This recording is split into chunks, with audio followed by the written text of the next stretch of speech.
Welcome to Legends with Bevo. Thanks to the Holdy Hotel, Coopers and Anytime Fitness Glenelg. Well, g'day folks and welcome to Legends with Bevo. It's been a while since I've been able to do an interview that's not been on Zoom, so I'm pretty up and about. And today we are joined by a man who's doing great things in South Australia and around Australia as well as an athlete mentor and a corporate training facilitator with Next Level Elite. He's a former SANFL player himself, played 128 games with the Bays. Stewart McCully, great to have you on Legends with Bevo. Thanks, Bevo. We can't handshake, we'll do the old elbows just to, yeah.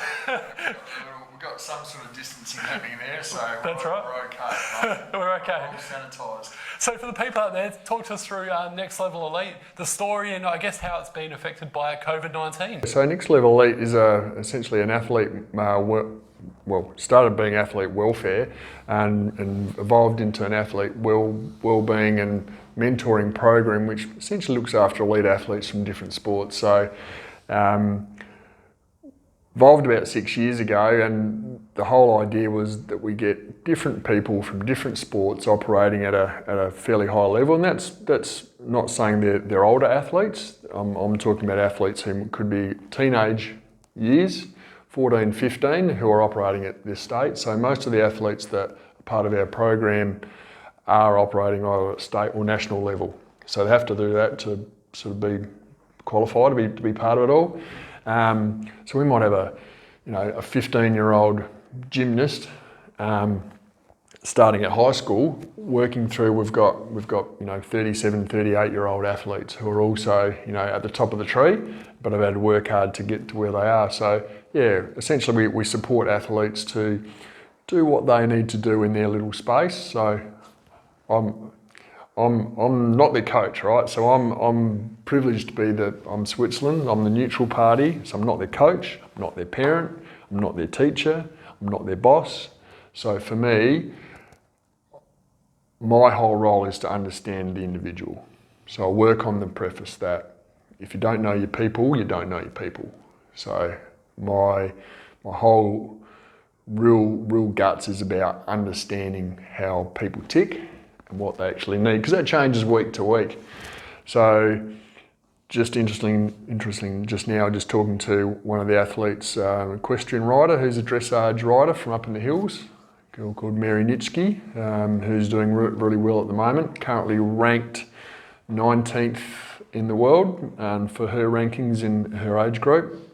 So for her, moving forward in this COVID landscape hasn't changed things too much for her, but what it has helped is create some extra time to work on the finer areas. So some athletes right now, it's their off season. So it's actually okay for them. They've got a bit of extended off season, whereas others have had to readjust what that trajectory of training looks like moving forward. And so part of my role is to check in with them to go, all right, where are you at? What's happening? What's changing? What do you need from me? Who else do we need to get involved to support you? So it's really about understanding the individual needs of young athletes moving forward. And sort of, you mentioned before off air you've been doing a lot of Zooms. How else have you sort of been keeping in contact with your athletes during this COVID-19 situation, Stewie? Well, it's predominantly Zoom. I have actually not physically bumped into, but got very close to. I went for a ride on the bike one day, and I've seen some people, and I literally just stop on the side of the road and give them a wave and say good day. But I can actually talk to people. Like, we can still talk having social distancing. So if that means seeing someone, go for a walk with them and sitting down at a park and having a chat to them, like, we can do that. So I just need to be the ear to listen to them and to be available. And for some, Zoom works beautifully, whereas others, and it's time. Zoom brings the time closer because they don't have to travel, they don't have to organise the time to do it. They go, righty, got the iPhone, let's just do it. Yeah, it's been a good one. So that's probably been one of the positives, I guess, with the situation is the Zoom chats have been wonderful for myself and you included as well. Now, let's put aside the COVID-19 situation and before that all happened. What was a typical day in the life of Stewart McCully as the athlete mentor and also the corporate training facilitator for Next Level Elite? Yeah, okay. It's there's no stock standard day that's happening. I suppose what usually happens is I spend time checking in on a regular basis with different athletes. So I'll either meet them for a meeting at a cafe or a park, or go for a walk and just check in with them to actually see where they're at, but also they've all got different wants and needs. Some of them are in competition, so I will, on a weekend, I will go and watch some of my athletes compete, if they're competing. I'll go and watch some train when they need to train, because it's important for me to understand, again, how they roll, not just how they can, throw a javelin or, run a fast time. It's about how they communicate with people, how they ask questions with their coaches, how they deal with going to uni or going to school or dealing with their coaches. Like, there's a myriad of different things that Stewie acts as the intermediary between the athlete and what their goals are. So I'm having coffee chats, I'm trying to talk to new clients about the benefits of actually integrating athletes to come and talk to them about whether it's motivation and goal setting. So for example, Jess Strengo,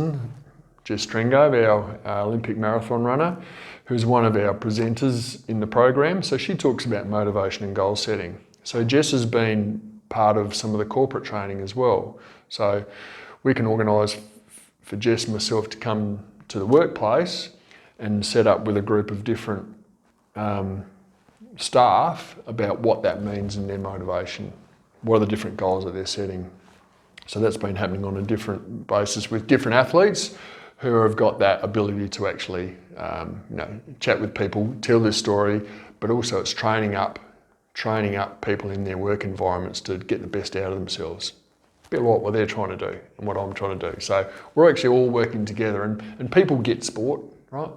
People can make that link and go, yeah, right. So if I get that part of it right, I can transfer that over into the work side of things, and it might even transfer over into the family as well. So yeah, that's what we try to pull together. How good. Like they do say, you don't work a day in your life when you're doing something you love, Stewie. I can tell by your passion, so it's wonderful.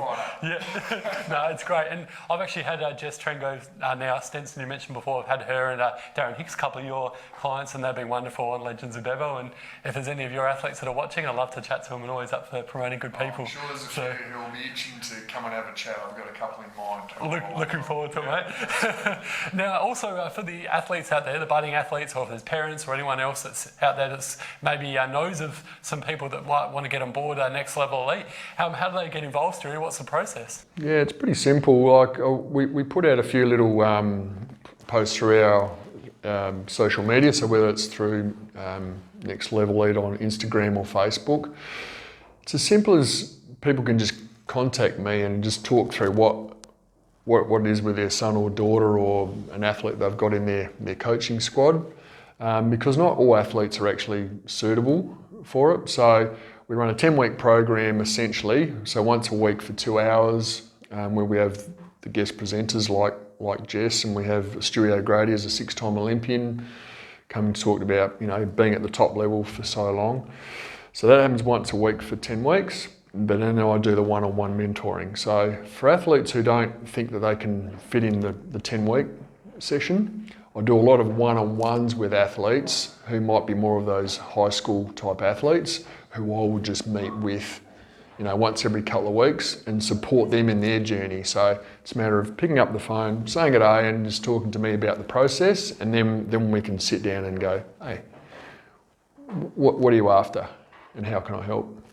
We'll definitely give you a good plug on Facebook, mate. And yeah, like I mentioned before, hopefully we can get some more athletes on board. Now let's go back to your days of playing footy. 128 games of league footy with the Bays. That's a lot of footy, Stewie. You can play a bit. As a ruckman as well, which is, in my opinion, the worst position on the ground to play. I've played it before. I've copped knees in the ribs, in the privates, you name it. I'm sure you know all about that. Talk us through the footy journey and how you end up playing at the Bays all those 128 games. 126 actually, I reckon. Was it 126? It was. Oh, Yeah. Wikipedia's got that incorrect then. Have they? Well, I'll take that. I hope 126. Maybe those are the ones that I wasn't granted when I should have. Interesting story I had, being at the club for about 10 years I played, roughly. 6 coaches in that time. So there's lots of ups and downs. Learn a lot from a lot of coaches. Learn a lot from a lot of the players coming through. But it all started back, I'm a Narracourt boy, Narracourt down the southeast. And that was their zone. So I played Sandboy Cup for them back in the under 15s. So I just got aligned to the footy club, and then in year 12 I started playing a few under 17 games.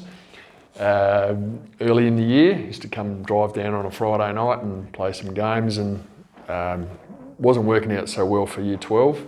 So I put it on hold for 12 months and then came down a little bit later, and when I was 18, moved to the Bays to play 19s, and then it sort of all evolved from there, and still in Adelaide, loving it. And you went on, after your footy career with the Bays, you went on and played in the Great Southern Footy League as well. Talk us through your time up there and how that went. Yeah, it was brilliant. Went and played at Victor Kangaroos in 99 and 2000.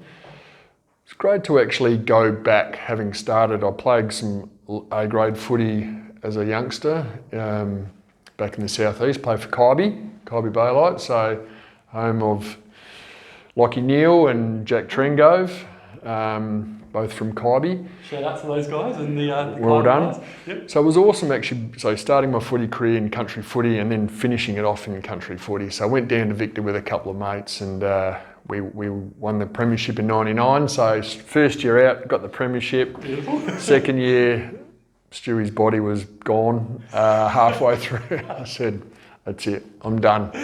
I'm done at the end of the season, and walked away a happy man.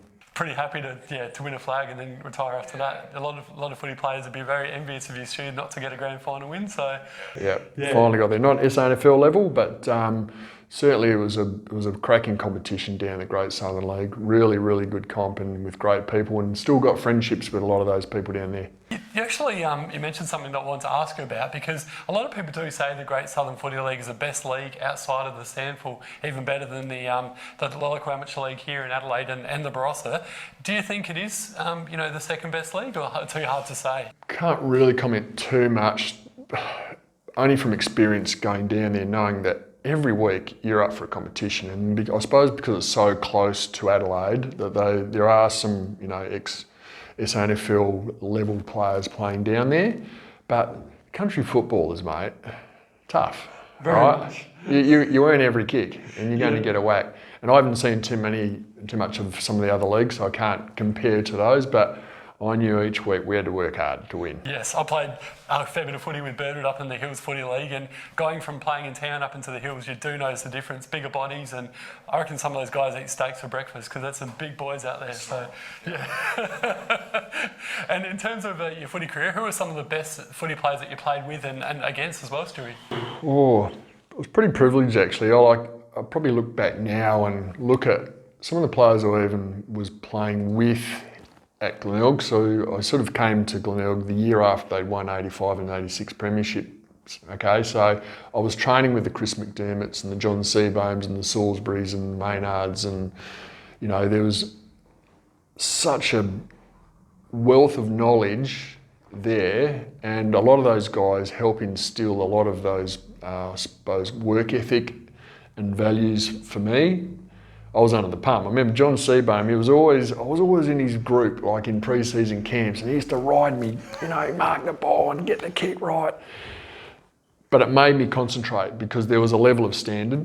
And I remember saying to him years ago, I said, thanks for what you did. He's like, what was it? I said, you just did what you needed to do, all right? So he was actually being a mentor for me, but without actually really knowing it. So playing with that group of guys was was a really good base for me to start understanding what was required to play at that level. In opposition, and so playing as a ruckman, I was also quite lucky to play against some of the greatest ruckmen that have played in the SANFL competition over many years. You think of guys like Neil Hine, Russell Johnston, who have we got? North Adelaide, Mick Redden. Like, he was tough, right? Craig Barham. Some tough nuts there. You just kept rolling them off. There was, every week I was up against some monster, or some really experienced player. And I remember one day as a young buck trying to, get run-ups and build into Mick Redden. He's just going, settle down, Stewie. Come on, mate. Just, But I had the energy, and for me it was about trying to use my positives, or what my attributes which I had. I do remember, actually, I just had a flashback when Port recruited Wes Fellows, who played at Collingwood, Copeland medalist from Collingwood. They recruited Wes Fellows, and front page of the news, in the afternoon version of the news came out back in the day. It says, Wes Fellows playing for Port. And I've gone, oh shit. Right, here's me as a young fella, and he was a monster of a man. He was huge. He was this big unit who used to just sort of grunt. And but I knew that he wasn't as tall as me, and I could jump. So my weapon was to just jump all over him all day. Jump high, get the knee up, and he was chasing me all day, like grunting and groaning, but using that experience of what can you do better than that person, and trying to expose them for their lesser values. I think you did it well. So, and we all love our footy pranks, Stewie, and you've been around footy clubs for a while now. What's the funniest prank that you've sort of been involved in or you've come across? Well, I've seen a few pranks over the time. There's none that really jump up, but you come across characters in footy, right? And I do remember a guy we played with called Brett Dean, who also from the southeast, played from Robe down the southeast, and Deanie was always up to no good. And we went on a training camp to Balranald, and he was always up to some shenanigans. And Cornsey was coaching, and I remember he must have found something dead, and he stuck it in Cornsey's pillow, and Cornsey's gone to bed, and he's he knew it was Deanie. But there's those things that people do that just fire up people, and they push their buttons. And I think night two, Deanie's also captured a sheep, and because it was sleeping in a shearing shed, they've got rid of all the sheep, but he found another sheep and he's put it in there, and it's barring and bleeding all night. And so Cornsey's going, oh, Deanie, right now. Everyone knew it was Deanie. So you come across people who have a bit of fun, you need that. Yeah, that's the best part about footy clubs. That's what I loved. Yeah. It's funny you mentioned before about Cornsey, because when I spoke to Alan Stringer a few weeks ago, shout out to Strings, and everyone must like picking on Cornsey, because someone else played it, I can't remember who it was, but one of the other boys in the Bays back in the day played a trick on Cornsey as well. So yeah, they're pretty brave though, I think, with him as your coach. Easy target. Yeah. Cornsey's certainly got he does have a sense of humour. He likes to have a bit of fun with people as well, as far as having some jokes and doing bits and pieces. But you just need that to break up the monotony of just going to training and doing things. I know Cornsey used to break up training when things were either up or down, and having cream pie fights and all those things. So as a motivator of people, and Cornsey was a fantastic coach of young people, great mind of footy stuff, that you have to break the monotony and keep motivating people, whatever you need to do. And going forward from here, Stewie, with Next Level Elite, say fast forward to the next sort of few years, where do you want to go from here? What's the plans going forward? Yeah, well, in fact, these last couple of months, Bevo, I've actually opened up my eyes to realising that the world is super small, and I'm just about to launch to invite people not only interstate but also internationally, who can be part of our little virtual classrooms, and we can still bring our other presenters. So my deal is to get out to the masses, but to people abroad who actually really want to, step up. And that will also expose us to different sports that we haven't come across before, okay? So even just here in Australia, I think we've worked with about 25 different sports. So imagine opening that up into Europe or the Americas, into some of their maybe ice hockey or curling. Well, I've worked with some pretty obscure sports, so it's what I say to all athletes: I'm going to learn something from you. You're going to teach me something, and I'll learn something more from your sport, and I get to learn about how it rolls and what's important. But it's just another element that I can use and share with another athlete from another sport. That's how all this works. So I'm looking to, learn from new people. Well, I look forward to following the journey, Stewie, and thanks so much for joining us today on Legends with Bevo. Again, we can't shake hands with the old elbows. Keep up the great work, mate, and we'll speak again soon. Thanks, Bevo. Thanks so much. Legends with Bevo. Thanks to the Holdie Hotel, Coopers, and Anytime Fitness Glenelg.